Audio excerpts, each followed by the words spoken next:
Hello everyone, जय हिंद। Welcome you all to Mission Competition. मैं राहुल आप सभी स्वागत करता हूं।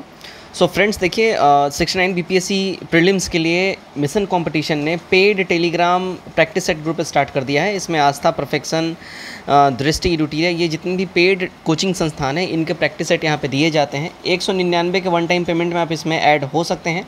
9708351194 इस नंबर के ऊपर में आप लोग पेमेंट का स्क्रीनशॉट व्हाट्सएप भेजिएगा और इसका स्क्रीनशॉट व्हाट्सएप भेजिएगा, ठीक है। आपको उसके बाद टेलीग्राम पे ऐड कर लिया जाएगा। आप लोग एक सवाल रहता है क्या एक्सप्लेनेशन रहता है, तो यस, एक्सप्लेनेशन आपको रहता है और मोस्टली प्रैक्टिस सेट बाइलिंगुअल रहते हैं, लेकिन जो इंग्लिश में आएगा वो इंग्लिश में रहेगा और जो हिंदी में हमारे पास आएगा वो हिंदी में ही अपलोड होगा। मतलब वी डोंट प्रॉमिस कि सारे के सारे प्रैक्टिस सेट आपको बाइलिंगुअल देंगे, बट मोस्टली बाइलिंगुअल हमारा रहता है। ध्यान रखिएगा इस बात का, ठीक है। एंड देखिएगा यहाँ दूसरी बात ये है कि आप लोग अभी 40 से भी ज़्यादा प्रैक्टिस सेट यहाँ पे अपलोड हो चुके हैं, तो अगर आप लोग इसमें जुड़ना चाहते हैं तो आप लोग फटाफट से जुड़ जाइए। सो दोस्तों, उम्मीद करता हूँ आपने प्रीवियसली जो हमारा वीडियो अपलोड हुआ था, जो कि हमने पूरा बिहार का ज्योग्राफी कंप्लीट करवा दिया, आई होप आपने वो देखा होगा। नहीं देखा होगा कोई बात नहीं, लिंक डिस्क्रिप्शन में दे दिया गया है, आप देख लीजिएगा। और आज का जो हमारा ये वीडियो होने वाला है, हम लोग इसमें प्रॉपर इकोनॉमिक्स यानी बिहार का जो इकोनॉमिक्स है हम लोग इसको पूरा 100% कवर कर लेंगे एक वीडियो के अंदर में। तो लगभग देखिए 40 मिनट के आसपास का वीडियो रहेगा, आप लोग इसको पूरा देखिएगा और यहाँ पर सब कुछ कवर हो जाएगा।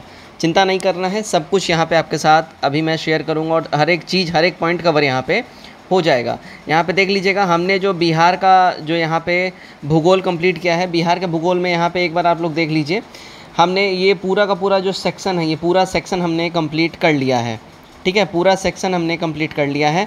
आज हम लोग देखेंगे बिहार की अर्थव्यवस्था, इसके अंतर्गत कृषि पालन, खनिज, ऊर्जा, उद्योग, परिवहन, ये सारे टॉपिक्स आज हम लोग कंप्लीट करेंगे। तो चलिए हम लोग स्टार्ट करते हैं इसको। सो फ्रेंड्स, यहाँ पे देखिएगा हमारा आ गया बिहार की अर्थव्यवस्था, ठीक है। और सबसे पहले जो हमारा टॉपिक है वो है देखिए कृषि, ठीक है। तो बिहार एक मैदानी राज्य है। बिहार का लगभग 96% भूभाग मैदानी है ना। और यह मैदानी क्षेत्र उपजाऊ जलोढ़ मृदा से संबंधित है।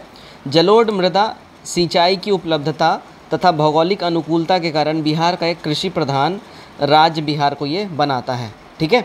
चूँकि यहाँ पे जलोढ़ मृदा, अब जलोढ़ मृदा इसलिए आती है क्योंकि बिहार एक फ्लड प्रोन एरिया है और जलोढ़ मृदा यानी कि नई मृदा यहाँ बात हो रही है, ठीक है। तो ये वैसे ही जगह पे आएगा जहाँ पे बार बार बाढ़ आता रहेगा। बाढ़ आएगा तो वो अपने साथ नई मिट्टियों को लाएगा, निक्षेपों को लाएगा। तो इस वजह से बिहार जो है कृषि प्रधान राज्य होता है, क्योंकि यहाँ पर उर्वरकता भरी मिट्टियाँ पाई जाती हैं। आगे देखिएगा, बिहार में लगभग 70% श्रमिक कृषि एवं सहवर्ती क्षेत्र पर आश्रित हैं। बिहार आर्थिक सर्वेक्षण 2020-21 के अनुसार कृषि एवं सहवर्ती क्षेत्र का बिहार के सकल घरेलू उत्पाद यानी कि GSDP, gross state domestic product में 19.2% योगदान है। बहुत बड़ा ये डाटा आपके सामने शेयर किया जा रहा है ना। देखिएगा, बिहार आर्थिक सर्वेक्षण 2020-21 के अनुसार कृषि एवं समवर्ती क्षेत्र में बिहार के सकल घरेलू उत्पाद जीएसडीपी में 19.2% योगदान बिहार का है। क्लियर है इतनी बातें? चलिए आगे बढ़ते हैं हम लोग। देखिएगा यहाँ पे, अब देखिए बिहार है कुल भूभाग कृषि क्षेत्र। तो बिहार में जो कुल भूभाग कृषि क्षेत्र की अगर हम बात कर लें तो शुद्ध बुआई क्षेत्र जो है 54.2% है। मतलब लगभग आधे से भी ज़्यादा जो बिहार का क्षेत्र है वो बुआई के लिए एकदम अवेलेबल है। और कुल अकृष्य भूमि, जिस पे भूमि नहीं हुई है, 45.8% भूमि ऐसी है जो अकृष्य भूमि है, जिसके ऊपर कृषि नहीं हुई है। बिहार है कुल भूभाग में कृषि की सघनता कितनी है, तो सकल फसल क्षेत्र देखिए 72.97 लाख हेक्टेयर बिहार में है और शुद्ध बुआई क्षेत्र 50.77 लाख हेक्टेयर एग्जिस्ट करता है। सकल सिंचित क्षेत्र देखिए 54.35 लाख हेक्टेयर और फसल संघनता 144% यहाँ पे आपको ये एग्जिस्ट करता है। अब आते हैं देखिएगा बिहार में फसल उत्पादन के प्रकार।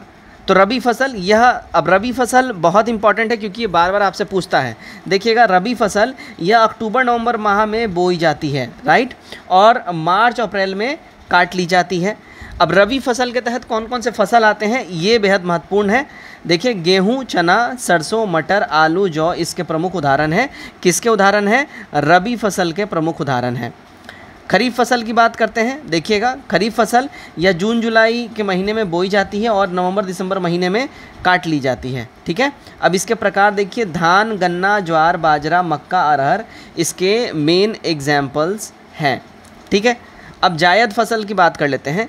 यह रबी और खरीफ फसल के बीच की 2 माह में उपजाई जाती है। अब रबी और खरीफ फसल जो है, जब मान लीजिए रबी फसल बोई जाती है, जब उसकी कटाई होती है तो एक तरीके से ज़मीन को खाली छोड़ा जाता है, परती छोड़ा जाता है, ताकि वो सांस ले सके, उसकी उर्वरकता वापस दोबारा से लौटाए। और इस बीच में थोड़ा बहुत ज़मीन के ऊपर में जायद फसल की खेती होती है। ठीक है, अब जायद फसल जो है देखिए अप्रैल मई में बोई जाती है और जून जुलाई में काट ली जाती है, 2 महीने के लिए होती है।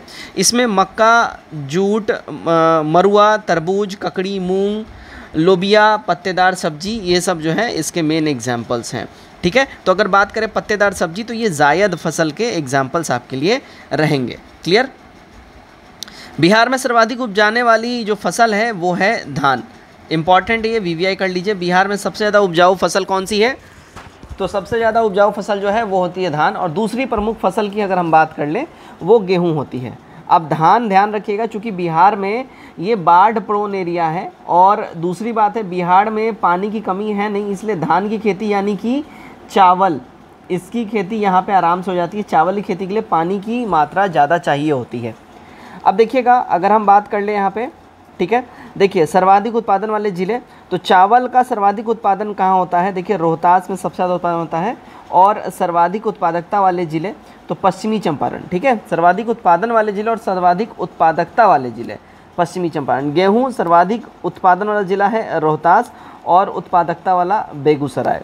मक्का देखिए कटिहार सर्वाधिक उत्पादन वाला ज़िला है और अररिया सर्वाधिक उत्पादकता वाला है। दलहन पटना सर्वाधिक उत्पादन इसमें होता है और जहानाबाद उत्पादकता, सर्वाधिक उत्पादकता जहानाबाद में होती है।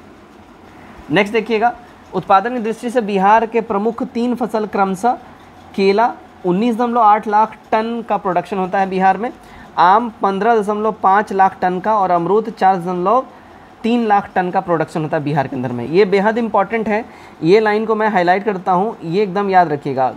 तो उत्पादन दृष्टि से 3 प्रमुख फसल हैं, केला, उसके बाद आम और अमरूद। इन सब का जो है कितने टन में प्रोडक्शन हो रहा है ये याद करके रखना है। बिहार में सर्वाधिक लीची उत्पादन मुजफ्फरपुर में होता है, बेहद इंपॉर्टेंट है। बिहार के कुल उत्पादन का 48% अकेला अपना मुजफ्फरपुर जो है ये प्रोडक्शन करता है, ये आपको ध्यान रखना है। क्लियर। बिहार में सर्वाधिक गन्ना उत्पादन पश्चिमी चंपारण में होता है और बिहार के कुल उत्पादन का 53% यहाँ पे प्रोडक्शन होता है। क्लियर। बिहार में सर्वाधिक चाय का उत्पादन देखिएगा किशनगंज में आपके होता है। ठीक है, सबसे ज़्यादा चाय का प्रोडक्शन कहाँ पे होता है? किशनगंज में। और बिहार में सर्वाधिक जूट उत्पादन पूर्णिया में होता है। क्लियर। बिहार में 2020-21 में कुल खाद्यान्न उत्पादन 17.95 लाख टन अनुमानित है। ये आपका डाटा बोल रहा है 20-21 का, ठीक है, जो कि इतना हो गया है 17.95 लाख टन। ये एक प्रोजेक्टेड एक लिमिट था जो कि बिहार ने अचीव कर लिया है। बिहार में कृषि एवं सवर्ती क्षेत्र में 2016-17 से 20-21 के दौरान 2.1% की दर से वृद्धि हुई है। किस में? सवर्ती क्षेत्र में, राइट। चलिए अब देखिए आगे बढ़ते हैं हम लोग। बिहार भारत के कुल खाद्यान्न उत्पादन का लगभग 6.6% उत्पादन करता है। ठीक है, भारत के कुल खाद्यान्न उत्पादन का लगभग 6.6% प्रोडक्शन बिहार करता है। बिहार मतलब पूरे भारत में गेहूं, धान, इन सब का जितना भी प्रोडक्शन होता है यानी खाद्यान्न उत्पादन का, उसका मान लीजिए अगर पूरे भारत में गेहूं, चावल इन सब मिला के अगर मान लीजिए 100 टन अगर प्रोडक्शन हुआ है पूरे भारत में, तो उसका अकेले 6.6 टन केवल बिहार प्रोड्यूस करता है, ऐसे समझिए। ठीक है, वर्ष 2022 में अब तक बिहार राज्य के 5 बार कृषि कर्मण पुरस्कार मिला है। बिहार राज्य को 5 बार कृषि कर्मण पुरस्कार। अब कृषि कर्मण पुरस्कार जो है उस क्षेत्र में दिया जाता है जहाँ पे कृषि के लिए वो जिला उस राज्य को सबसे योग्य माना जाता है और प्रोडक्शन के लिहाज से वो बेहतरीन होता है। वर्ष 2011-12 में चावल के लिए कृषि कर्मण पुरस्कार मिला है, 12-13 में गेहूं के लिए कृषि कर्मण पुरस्कार मिला है, 15-16 में मक्का के लिए कृषि कर्मण पुरस्कार, 16-17 में भी मक्का के लिए कृषि कर्मण पुरस्कार और 17-18 में गेहूं के लिए कृषि कर्मण पुरस्कार प्राप्त हुआ है। आगे देखते हैं, बिहार में कृषि के समग्र विकास के लिए राज्य सरकार द्वारा 3 कृषि रोड मैप का निर्माण और क्रियान्वयन किया गया है। पहला कृषि रोड मैप 2008 से 12 में इसका निर्माण किया गया था, क्रियान्वयन किया गया था। सेकंड वाला 2012 से 17 में हुआ था और थर्ड वाला जो कृषि रोड मैप है अगर इसकी हम बात कर लें 2017 से 22 में इसका जो है क्रियान्वयन हुआ है। याद रखिएगा, बेहद इंपॉर्टेंट है। तृतीय कृषि रोड मैप का कार्यकाल 1 वर्ष बढ़ाकर 2023 किया गया हुआ है, ठीक है, यानी कि इस साल भी यह क्या है, चल रहा है, ध्यान रखिएगा, है ना। चलिए आगे बढ़ते हैं हम लोग। आगे है देखिए, राज्य सरकार द्वारा कृषि से जुड़े सभी विभागों को साथ लेकर कृषि के समग्र विकास के लिए एक समिति का गठन किया गया है, जिसके अध्यक्ष बिहार के मुख्यमंत्री साहब हैं। चौथी कृषि रोड मैप ये प्रपोज्ड है। देखिए, चौथा कृषि रोड मैप की तैयारी की जा रही है। इसका कार्यकाल 1 अप्रैल 2023 से स्टार्ट हो चुका है और 2028 तक होगा। बेहद इंपॉर्टेंट है ये वाला लाइन, याद रखिए, आपसे पूछेगा कि चौथा जो है कृषि रोड मैप ये 1 अप्रैल, है ना, फाइनेंशियल ईयर से स्टार्ट हुआ है, 1 अप्रैल 2023 से स्टार्ट हुआ है और 31 मार्च 2028 तक जो है ये चलेगा। बेहद इंपॉर्टेंट है, इसको VVI करके लिख लीजिए। सिंचाई की बात कर लेते हैं। देखिए, बिहार में सिंचाई के प्रमुख साधन नहर हैं, नलकूप हैं, पाइप है, तालाब और कुएं हैं। बिहार के कुल सिंचित क्षेत्र का लगभग 64% एरिया नलकूपों द्वारा सिंचित होता है। यानी कि यहाँ एक चीज़ समझिएगा, इस लाइन से आपको एक चीज़ समझना है। एक और यहाँ से क्वेश्चन बनता है कि बिहार की जो सिंचाई व्यवस्था है वो ज़्यादातर भूस्तरीय जल के ऊपर में जो है निर्भर करती है। जो अंडरग्राउंड वाटर है उसके ऊपर, यानी नलकूपों से यहाँ पे सिंचाई हो रही है तो अंडरग्राउंड वाटर पे ही डिपेंडेंट है। पशुपालन देखिएगा, कृषि प्रधान राज्य होने के कारण बिहार में पशुपालन रोजगार एवं आय का एक प्रमुख साधन भी है। आर्थिक सर्वेक्षण 2021-22 के अनुसार बिहार में 2019 में पशुओं की कुल संख्या 365.4 लाख थी और वर्ष 2016-17 से 2020-21 के मध्य पशुधन में बिहार में 10% दर से वृद्धि दर्ज की गई है आपको, ठीक है। अब 2020-21 पशुधन उत्पादन की स्थिति हम लोग यहाँ पे चेक कर लेते हैं। अब देखिए, दूध उत्पादन में 115.1 लाख टन दूध प्रोडक्शन बिहार करता है अकेले। अंडा उत्पादन में 301.32 करोड़ अंडे का प्रोडक्शन बिहार करता है, ठीक है, सालाना यहाँ बात हो रही है। मछली उत्पादन 6.83 लाख टन और मांस उत्पादन 3.85 लाख टन। अब मछली उत्पादन की जो यहाँ बात है, देखिए, मछली प्रोडक्शन के लिए बिहार सरकार काफ़ी ज़्यादा सब्सिडीज़ भी दे रही है और प्रमोट भी कर रही है कि मछली उत्पादन में इंटरेस्ट ले बिहार के लोग। बिहार में पशुओं की संख्या, प्रतिशत एवं अग्रणी जिले यहाँ पे देख लेते हैं। गाय एवं बैल 154 लाख की संख्या है, ठीक है, गाय और बैलों की, जो कि पूरा पशुओं की जनसंख्या की 42% के आसपास मानी जाती है और पूर्णिया इसमें अव्वल है। भैंस का अगर हम बात कर ले जनसंख्या, ठीक है, तो इसकी 77.20 लाख भैंसों की संख्या है बिहार में और जो कि सभी पशुओं में मान ले तो 21.2% हो जाता है। मधुबनी इसमें अग्रणी है जिनके पास भैंसें सबसे ज़्यादा हैं। बकरी 128.2 लाख यहाँ पे बकरियों की संख्या, जो कि सारे पशुओं का 35% अकेले बकरियाँ हो जाती हैं। अररिया के पास बकरियों की संख्या सबसे ज़्यादा है। मुर्गी और बतख, ये 165.3 लाख यहाँ पे मुर्गी और बतख हैं, ठीक है। ओवरऑल परसेंटेज यहाँ पे नहीं दिया गया है और कटिहार इसमें सबसे ज़्यादा है, अव्वल है। खनिज की बात करते हैं। पृथ्वी की भूप्रपटी या भूगर्भ में प्राकृतिक रूप से पाए जाने वाले तत्वों तथा यौगिकों को खनिज कहते हैं। इन्हें भौतिक एवं रासायनिक गुणों के आधार पर धात्विक एवं अधात्विक विभाग में विभाजित किया जाता है। क्लियर। अब यहाँ देखिएगा, बिहार से झारखंड के विभाजन के पहले देश का लगभग 25% खनिज पाया जाता था। कहाँ से? झारखंड से। मुख्यतः छोटा नागपुर का पठार जो झारखंड में है, इसी क्षेत्र से पाया जाता था।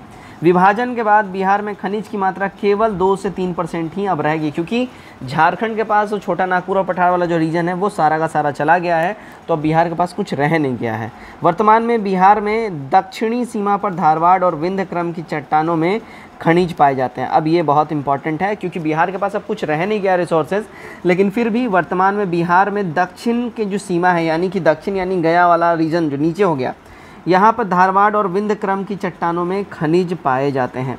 ठीक है।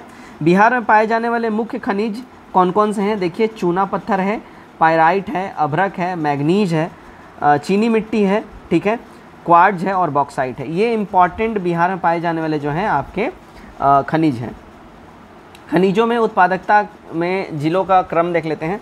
तो चूना पत्थर ये मुख्यतः देखिए रोहतास में, रोहतास पहाड़ी और कैमूर की पहाड़ी से मिलता है। ये 1000 बार ना जाने कितनी बार आपसे बीपीएससी में सवाल पूछ चुका है कि चूना पत्थर मुख्यतः कहाँ पाया जाता है। तो ये रोहतास पहाड़ी और कैमूर पहाड़ी यानी रोहतास में पाया जाता है। अब चूना पत्थर से क्या क्या बनता है, तो सीमेंट उद्योग का प्रयोग, कच्चा माल के रूप में सीमेंट उद्योग में इसका इस्तेमाल होता है। रोहतास में सीमेंट कारखाना भी स्थापित है। और चीनी उद्योग में शुद्धिकरण के लिए उपयोग होता है क्या, तो चूना पत्थर का। इस्पात उद्योग के लिए भी ये काफ़ी उपयोगी है। पाइराइट बिहार में देखिए ये भी रोहतास से ही मिलता है और आमझौर एवं बंजरी एरिया से, बंजरी नामक एरिया से ये मिलता है। ध्यान रखिएगा, बहुत इंपॉर्टेंट है। चूना पत्थर भी रोहतास से, पाइराइट भी रोहतास से। अब पाइराइट जो है इसमें भारत के कुल भंडार का 95% अकेला केवल और केवल बिहार में है। यहाँ से एक और सवाल बनता है कि किस खनिज के मामले में बिहार धनी है, तो पाइराइट जो है बिहार के पास बहुत ज़्यादा है। भारत में जितना पाइराइट मिलता है उसका 95% रिजर्व अकेले बिहार के पास में है, पाइराइट का रिजर्व। यह गंधक का मुख्य स्रोत होता है पाइराइट। इसका उपयोग उर्वरक उद्योग में, कागज उद्योग में, पेट्रोलिथियम शोधन आदि में इनका इस्तेमाल होता है। क्लियर है। अभ्रक देख लेते हैं। देखिए अभ्रक जो है ये नवादा, गया, मुंगेर और जमुई 4 जगहों से, 4 जिलों से अभ्रक की प्राप्ति होती है। ध्यान रखिएगा, विश्व में उच्च कोटि का अभ्रक बिहार में ही पाया जाता है। और अभ्रक विद्युत का कुचालक होता है, इसलिए इसका उपयोग विद्युत उपकरण में, इलेक्ट्रॉनिक उद्योग आदि इन सब में किया जाता है।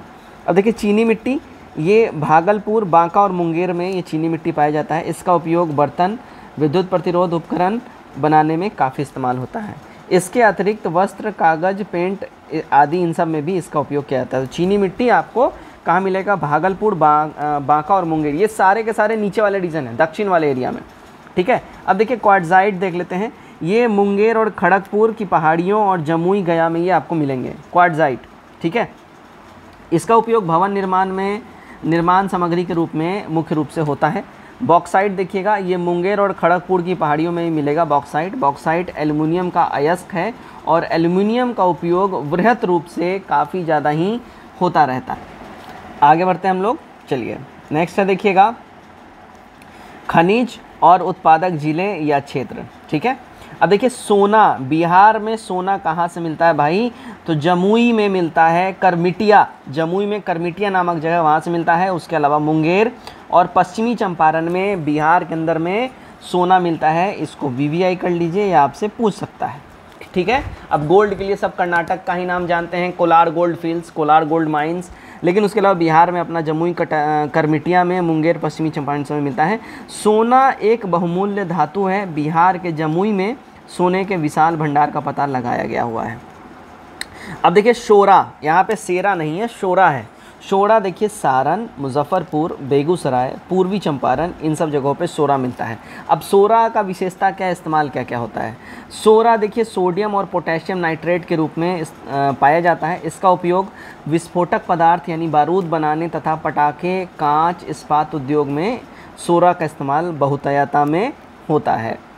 क्वार्ट्ज देखिए, क्वार्ट्ज जो है ये देखिए जमुई, नवादा और गया आदि में मिलता है। इसका उपयोग कांच, विद्युत एवं इलेक्ट्रॉनिक उपयोग में होता है।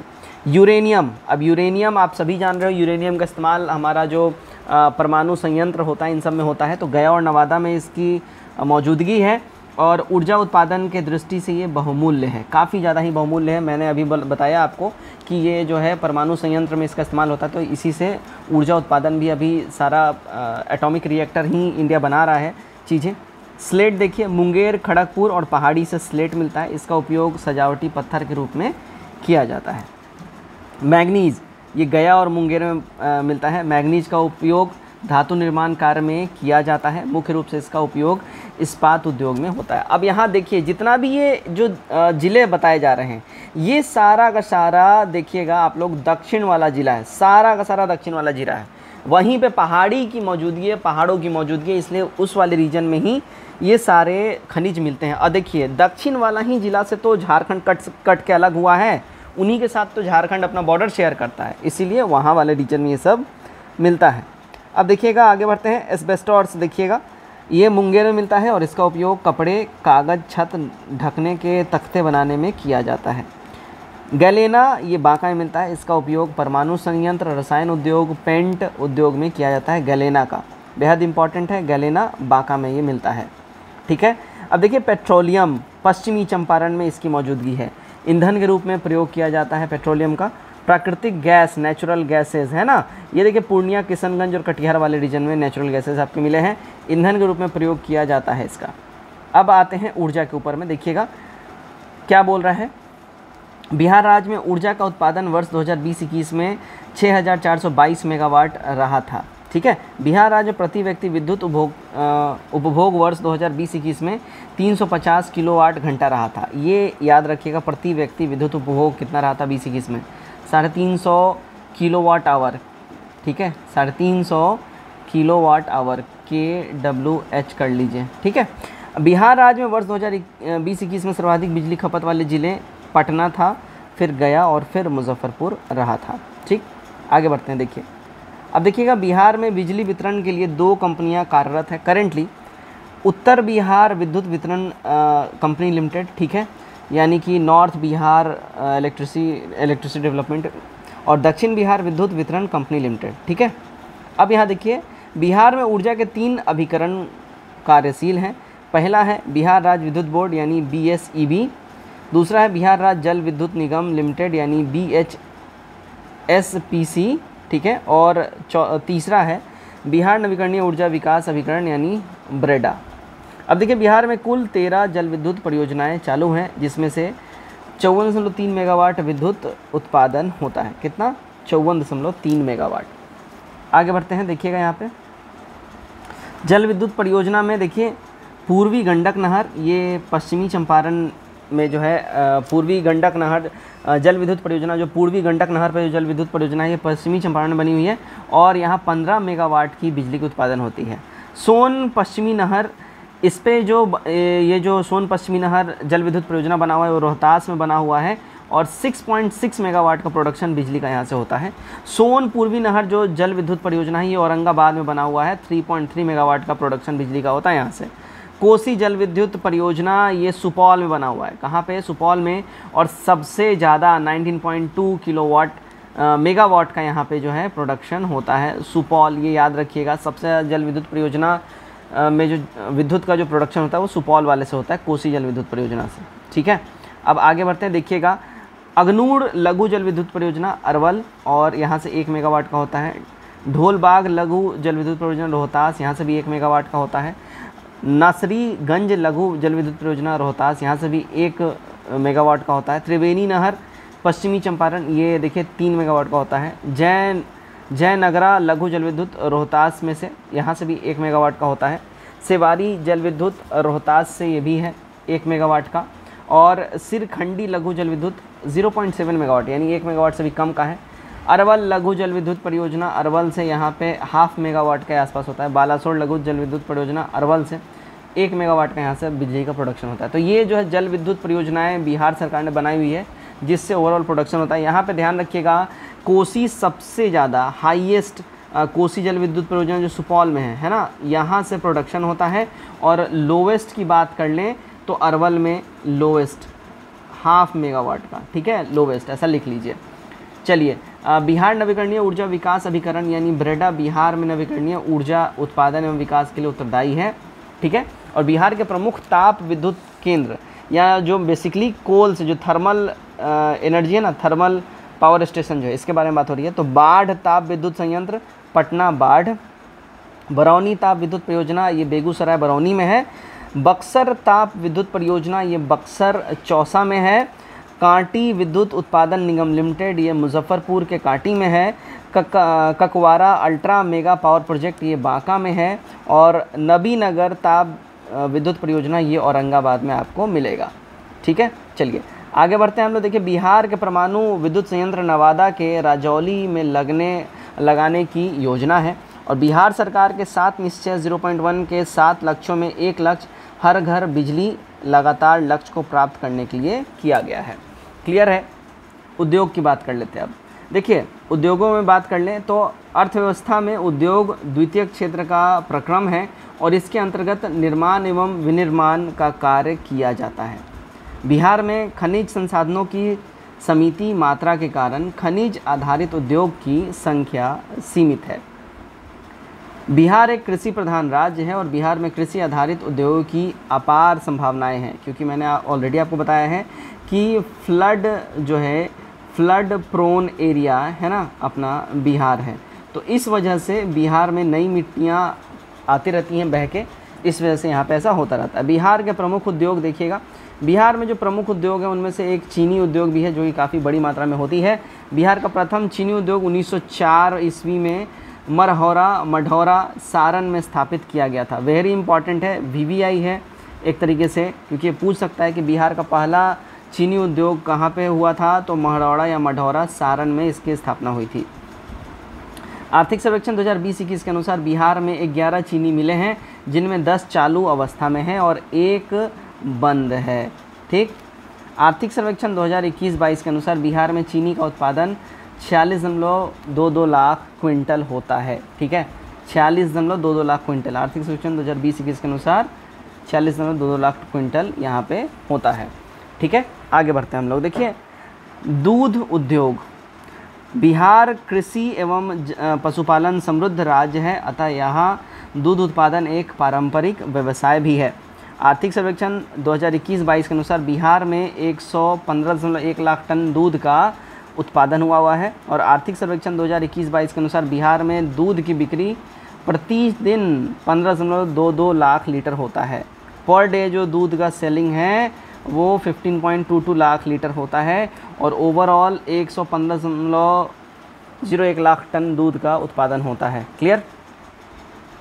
अब देखिएगा, जूट उद्योग की बात कर लेते हैं। जूट उद्योग, बिहार में जूट के 3 बड़े कारखाने हैं, पूर्णिया, कटिहार और दरभंगा में स्थित हैं ये। पूर्णिया के मारांगा में एक जूट पार्क स्थापित किया जा रहा है और बिहार पश्चिम बंगाल के बाद दूसरा सर्वाधिक जूट उत्पादक वाला राज्य है। ये याद रखिएगा, पश्चिम बंगाल के बाद दूसरा सबसे बड़ा जूट उत्पादक राज्य है बिहार। अब वस्त्र एवं रेशम उद्योग की बात करते हैं। सूती वस्त्र उद्योग बिहार के फुलवारीशरीफ, डुमरांव एवं गया में है। इसके अतिरिक्त मुंगेर, भागलपुर, बक्सर, मुजफ्फरपुर में सूती वस्त्र वस्त्रों के छोटी मिलें यहाँ पे स्टैब्लिश्ड हैं। ठीक है, ध्यान रखिएगा। तो सूती वस्त्र उद्योग में बिहार के फुलवारीशरीफ, डुमरांव एवं गया इसमें टॉप में है और इसके अलावा मुंगेर, भागलपुर, बक्सर, मुजफ्फरपुर में सूती वस्त्र के छोटे मिल आपको यहाँ पे मिल जाएंगे। चलिए भाई आगे बढ़ते हैं। बिहार में भागलपुर रेशमी वस्त्र के उत्पादन के लिए काफ़ी ज़्यादा ही प्रसिद्ध है, काफ़ी फेमस है रेशमी वस्त्र के प्रोडक्शन के लिए। बिहार में मलबरी, तसर और अंडी तीनों प्रकार के रेशम का उत्पादन बिहार में होता है। अच्छा, रेशम की जब भी बात आए तो भागलपुर याद रखिएगा, है ना। भागलपुर रेशमी वस्त्र के प्रोडक्शन के लिए काफ़ी फेमस है, बिहार में नहीं ऑल ओवर इंडिया में। चलिए अब देखिएगा, यहाँ पे अगर हम आगे बढ़ें तो मलबरी जो है 2021-22 में 2 टन इसका प्रोडक्शन हुआ है। सहरसा, सुपौल, अररिया, मधेपुरा और पूर्णिया में इसका प्रोडक्शन हुआ है। तसर 47 टन का यहाँ पे जो है प्रोडक्शन हुआ है बांका, मुंगेर, नवादा, कैमूर और जमुई के अंदर में। और अंडी 17 टन का इसका प्रोडक्शन हुआ है मुजफ्फरपुर और बेगूसराय मिला के। ठीक है, अब देखिए सीमेंट उद्योग की बात करते हैं। बिहार में काफ़ी फेमस है सीमेंट उद्योग। बिहार में चूना पत्थर की उपलब्धता के कारण सीमेंट उद्योग स्थापित किया गया हुआ है और बिहार में डालमिया नगर, बंजारी, रोहतास में सीमेंट उद्योग स्थापित किया गया हुआ है। कृषि उत्पाद उद्योग। बिहार एक कृषि प्रधान राज्य है और बिहार के कृषि आधारित चीनी, जूट, एथेनॉल, चावल, खाद्य प्रसंस्करण, चमड़ा, लकड़ी, प्लाईवुड आदि जो उद्योग है ये काफ़ी ज़्यादा फैलने की संभावना है। ठीक है, कृषि की वजह से। आप देखिए, बिहार में भागलपुर, बक्सर और कटिहार में 3 फूड पार्क स्थापित करने की स्वीकृति दी जा चुकी है। बेहद इंपॉर्टेंट है, भागलपुर, बक्सर और कटिहार में 3 फूड पार्क स्थापित करने की स्वीकृति दी जा चुकी है। और बिहार में वर्तमान में देश के खाद्य उत्पादन में 7वें, सब्जी उत्पादन में 3रा और फल उत्पादन में 6ठा स्थान बिहार रखता है। बेहद इंपॉर्टेंट है, वर्तमान में देश में खाद्य उत्पादन में 7वां स्थान है बिहार का, सब्जी उत्पादन में 3रा है और फल उत्पादन में 6ठा पोजीशन है बिहार का। देखिए BPSC में ये वाला पूछा हुआ था सवाल पिछले साल कि फल के उत्पादन में बिहार का पोजीशन क्या है। ये स्टैटिक जीके का पार्ट है, ये रटा रटाया एकदम होना ही चाहिए।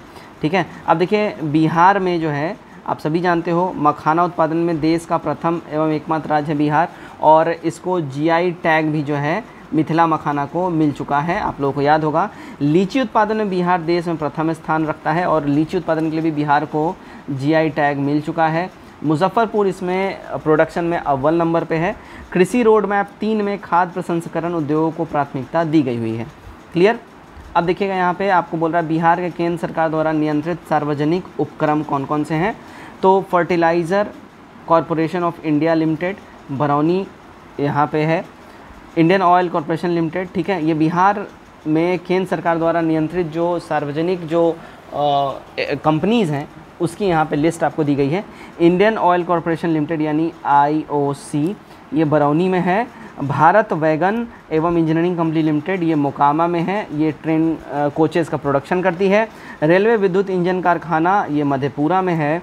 रेल पहिया कारखाना ये बेला सारण में है। डीजल एवं इलेक्ट्रिक इंजन कारखाना ये मढ़ौरा सारण में है। और कैरियर रिपेयर रेल वर्कशॉप ये आपको हरनौत नालंदा में मिलेगा। इतनी बातें क्लियर हो गई। अब देखिएगा बिहार राज्य के अधीन औद्योगिक उपक्रम, ठीक है। अब बिहार राज्य के अधीन जो इम्पॉर्टेंट फैक्ट्रीज़ हैं उनकी बात हम लोग कर लेते हैं। बिहार स्टेट स्कूटर्स लिमिटेड ये फतुहा में आपको मिलेगा, ठीक है। Bihar state sugar corporation limited ये आपको कहाँ, पटना में मिलेगा। Bihar state agro industries development corporation ये भी आपको पटना में मिलेगा, ठीक है। और Bihar state dairy corporation limited ये इंपॉर्टेंट है, Bihar state dairy corporation limited ये भी आपको पटना में ही मिलेगा। बिहार स्टेट स्पॉन सिल्क ये भागलपुर में। देखिए सिल्क नाम आते ही फट से आपको क्या मारना है, सिल्क नाम आएगा आपको सीधा बिना सोचे भागलपुर क्लिक कर देना है। Bihar state industrial development corporation limited Patna में। Bihar state forest development corporation ये भी पटना में है। बिहार स्टेट फाइनेंस कॉरपोरेशन ये भी पटना में आपको मिलेगा। और Bihar state text book publication, ठीक है, जो कि हम लोग बिहार पब्लिकेशन का है पटना, है ना, ध्यान रखिएगा। चलिए बिहार में औद्योगिक इकाई एवं क्षेत्र की बात कर लेते हैं। देखिए चमड़ा उद्योग जो है ये पटना और मुजफ्फरपुर में ये बिल्कुल प्राइम लोकेशन है, यहाँ पे चमड़ा उद्योग फैला हुआ है। चीनी उद्योग देखिए पश्चिमी चंपारण, पूर्वी चंपारण और सारण में चीनी उद्योग मिलेगा। कागज़ उद्योग जो है ये आपको समस्तीपुर, रोहतास और दरभंगा में कागज़ उद्योग मिलेगा। और रेशम उद्योग की बात करें ये आपको कहाँ मिलेगा, भागलपुर में। देखिए फिर से अगेन रेशम की बात आए भागलपुर मार देना है, यानी कि सिल्क की बात करते ही भागलपुर मार देना है। सूती वस्त्र गया, पटना, सिवान और भागलपुर में आपको सूती वस्त्र मिलेगा। औषधि यानी कि मेडिसिन्स, ठीक है, मेडिसिन्स मुजफ्फरपुर और पटना में। सीमेंट उद्योग रोहतास में आपके मिलेगा, कहाँ पे, रोहतास में सीमेंट उद्योग। उर्वरक यानी फर्टिलाइज़र बरौनी बेगूसराय में। प्लाईवुड ये हाजीपुर, पूर्णिया और पटना में, बहुतया में इसका प्रोडक्शन होता है। कालीन, अब कालीन भैया आप लोग मिर्ज़ापुर वाले मत सोच लीजिएगा, ओबरा औरंगाबाद में, ठीक है। मिर्ज़ापुर में भी कालीन प्रोडक्शन होता है, कालीन का वो हब है, लेकिन बिहार में अपना ओबरा औरंगाबाद में है कालीन का जो यहाँ पे कारोबार होता है। तेल शोधन बरौनी बेगूसराय में तेल शोधन कारखाने आपको मिलेंगे। अब देखिएगा बिहार में औद्योगिक विकास के लिए बिहार औद्योगिक क्षेत्र विकास प्राधिकरण यानी बियाडा की स्थापना हुई है, बेहद इंपॉर्टेंट है। औद्योगिक विकास के लिए बिहार औद्योगिक क्षेत्र विकास प्राधिकरण यानी बियाडा की स्थापना 1974 में की गई थी। अब यहाँ से आपका 101 क्वेश्चन स्टार्ट पूछेगा कि बियाडा की स्थापना कब की गई, तो 1974 में की गई थी, बेहद इंपॉर्टेंट है। इसके 4 क्षेत्रीय कार्यालय हैं, पटना में है, भागलपुर है, मुजफ्फरपुर है और दरभंगा में है। इसके 9 क्लस्टर कार्यालयों के अंतर्गत 74 औद्योगिक क्षेत्र की स्थापना की हुई है। बिहार में औद्योगिक विकास के लिए औद्योगिक विकास प्रोत्साहन नीति 2016 में ये बनाई गई थी, ठीक है। परिवहन की बात कर लेते हैं। बिहार में परिवहन के साधन सड़क परिवहन, रेल परिवहन, वायु परिवहन एवं जल परिवहन के रूप में यहाँ पे आपको मौजूद मिलेंगे। क्लियर। बात करते हैं सड़क परिवहन की। देखिए यह यातायात का सबसे आसान एवं सस्ता साधन माना जाता है, क्या, सड़क परिवहन, है ना। बिहार में सड़क नेटवर्क आर्थिक समीक्षा 2021-22 के अनुसार इसकी हम बात कर लेते हैं। राष्ट्रीय राजमार्ग यानी NH 5,947.84 किलोमीटर की लंबाई आपको बिहार में मिलेगी, नेशनल हाईवेज़ की। अब प्रांतीय राजमार्ग यानी स्टेट हाईवेज़, इसकी लंबाई बिहार में देखिए 3,713.197 किलोमीटर है।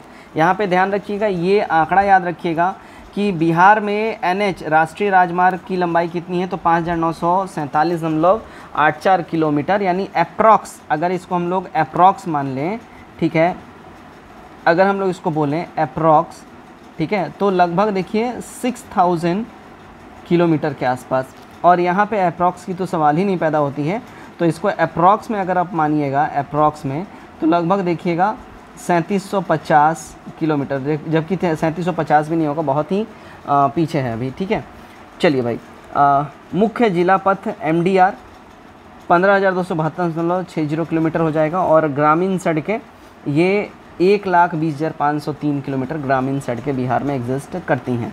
ठीक, अब देखिए प्रति 1000 वर्ग किलोमीटर भौगोलिक क्षेत्रफल पर 3086 किलोमीटर पथ घनत्व के साथ बिहार का स्थान देश में तीसरा है।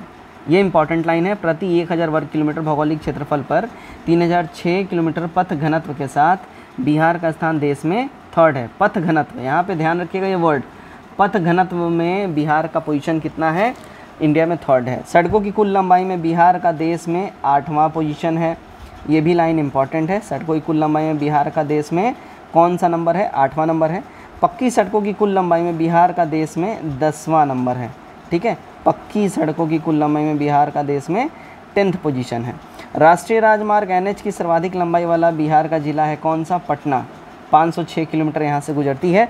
और राष्ट्रीय राजमार्ग NH का सबसे कम लंबाई वाला बिहार का जिला है वो है शिवहर।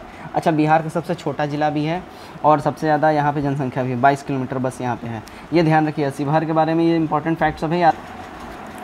नेक्स्ट बढ़ते हैं, देखिए आगे रेल परिवहन की बात करते हैं। बिहार में प्रथम रेल मार्ग का निर्माण 1862 ईस्वी में हावड़ा से मुगल सराय रेल मार्ग के दौरान हुआ था। अब देखिए बिहार की यहाँ बात हो रही है, तो बिहार में पहला रेल मार्ग का निर्माण 1862 में, ठीक है, हावड़ा से मुगल सराय रेल मार्ग के दौरान हुआ था, हावड़ा से मुगल सराय।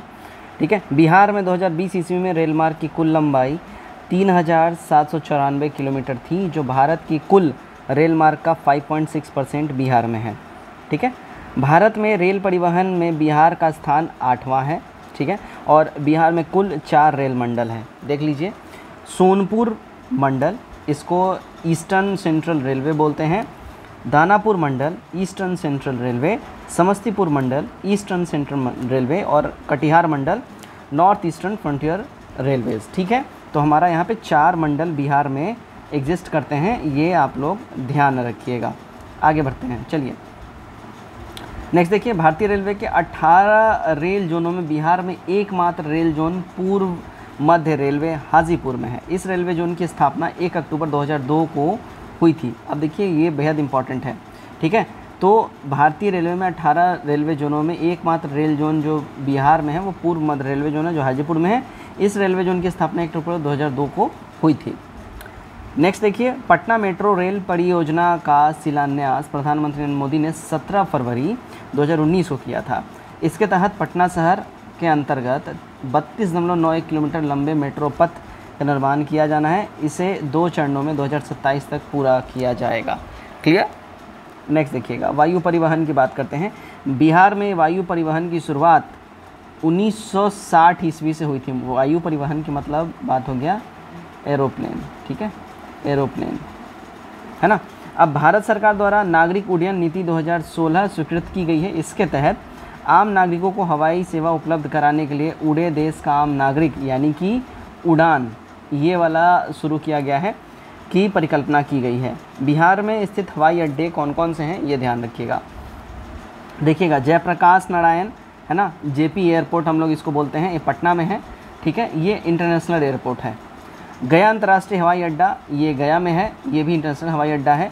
दरभंगा, ये डोमेस्टिक एयरपोर्ट है, दरभंगा में है। ये घरेलू अभी रिसेंटली ही आई थिंक साल 2021 से शायद या 22 से स्टार्ट हुआ है। ठीक है, जोगबनी हवाई अड्डा, ये जोगबनी अररिया में है, घरेलू है, ये डोमेस्टिक है। उसके बाद देखिए रक्सौल हवाई अड्डा, रक्सौल पूर्वी चंपारण, घरेलू है, डोमेस्टिक है। मुजफ्फरपुर हवाई अड्डा, मुजफ्फरपुर में है, ये भी डोमेस्टिक है। और चूनापुर हवाई अड्डा, ये पूर्णिया में है। कहाँ? पूर्णिया में, और ये डिफेंस के लिए है। चूनापुर हवाई अड्डा, ये इसलिए याद रखिएगा कि बिहार में डिफेंस एयरपोर्ट कौन से हैं, तो पूर्णिया में है चूनापुर हवाई अड्डा, ये डिफेंस का है।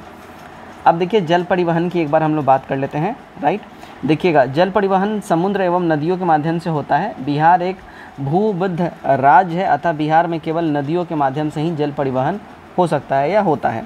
गंगा नदी में इलाहाबाद से हल्दिया तक राष्ट्रीय जलमार्ग संख्या 1 कहा जाता है इसको, जिसकी कुल लंबाई 1620 किलोमीटर है। ठीक है, अब यहाँ से आपके 2 सवाल स्टार्ट होते हैं। इलाहाबाद से हल्दिया तक जो है ये राष्ट्रीय जलमार्ग 1 है और इसकी टोटल लंबाई 1602 किलोमीटर है। तो यहाँ पे 2 पॉइंट आपके 3 पॉइंट रेडी हो गए। इस जलमार्ग का एक वृहद भाग बिहार से होकर बक्सर से भागलपुर तक गुजरता है। पटना के महेंद्रू घाट में राष्ट्रीय पोत संस्थान की स्थापना की गई हुई है। बिहार में 2 लघु जलमार्ग हैं, एक है बारी घाट से महादेवपुर घाट और एक है मोकामा से बरौनी। ठीक है, अब देखिएगा, आधुनिक तकनीक के विकास एवं सड़क, रेल एवं वायु परिवहन के सुलभ होने के कारण जल परिवहन का महत्व काफ़ी घट गया है। तो दोस्तों यहाँ पे जो है हमारा देखिएगा इकोनॉमिक्स जो है ये टोटल जो है यहाँ पे ख़त्म होता है। आई होप आप लोगों को ये वीडियो काफ़ी पसंद आया होगा। बिहार का यहाँ पे हमने इकोनॉमिक्स पूरा का पूरा कंप्लीट कर लिया है ना, यानी कि अगर हम बात कर लें तो देखिएगा बिहार का हाँ जी, बिहार का अर्थव्यवस्था हमने यहाँ पे पूरा का पूरा कंप्लीट करा दिया। जैसा कि मैंने आपको बोला था कि 40 से 45 मिनट का वीडियो ये रहेगा, पूरा मन लगा के देखिए, अच्छे से देखिए।